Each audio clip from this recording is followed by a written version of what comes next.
I'm here with Judy Sahay. Judy, can you please tell me, what is the best way to launch an NFT? Alyssa, I'm so glad you asked me this question because 99% of NFTs actually fail in the first 3 months.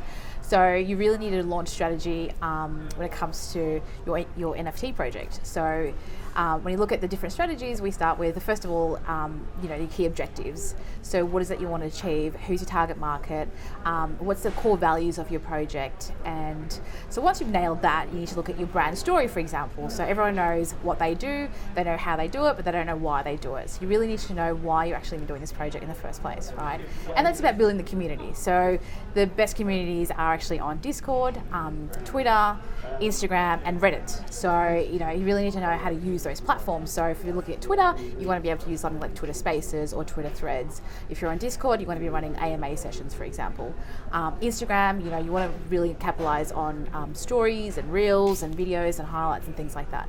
Once you've got that, you start to build a community, but you need creative content. And this is where everyone sort of fails because they think it's using static images and using, buy now, find NFT projects, all that sort of stuff. But you want the content to be really creative, and the best way is video content. So either the content could be educational content, it could be technical content, talking about the architecture of your program, your blockchain project.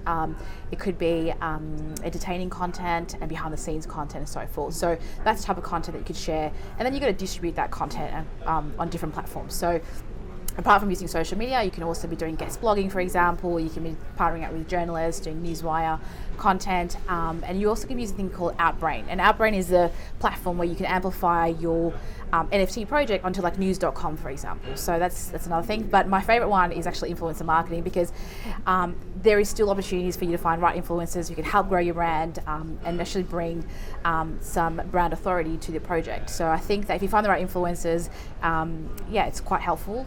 But you also need to compensate them as well. So you need to find the right pricing structure and pricing strategy for them as well. And lastly is paid advertising. So if you've got money, definitely put money into Facebook ads and Instagram ads because it's targeted reach. You can build your community, generate leads, sales, and you've got a successful project. Hopefully successful, but you have to maintain that. It's all community at the end of the day. If you don't have a community, you don't really have a project at all.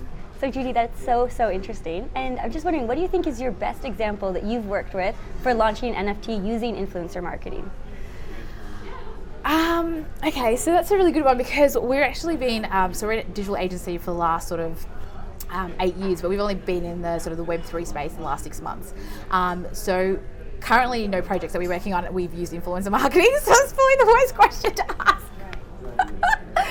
But maybe I can tell you about paid advertising. There we go. So one of the things that we recommend when it comes to paid advertising is that you actually have, for example, on Facebook, if you want to tap into other people's network, you can actually target people on crypto.com, for example, through lookalike audiences, retargeting, custom lists and things like that. So I do recommend if you've got the budget to actually investigate spend some money on Facebook ads, but and also Instagram ads as well. It's quite helpful. Wonderful. And just my last question, what is your favorite NFT that you've ever bought? My favorite NFT is definitely the art ball from Australian Open. I love tennis and I love the project, so I thought that was one of the first ones that I bought. That's the one I've still got at the moment, and hopefully they bring out some really cool utilities where you can actually hang out with Federer or Nadal at some stage. Looking forward to it. Thank you so much for joining me, Judy. Thanks, Alyssa. Lovely. No problem.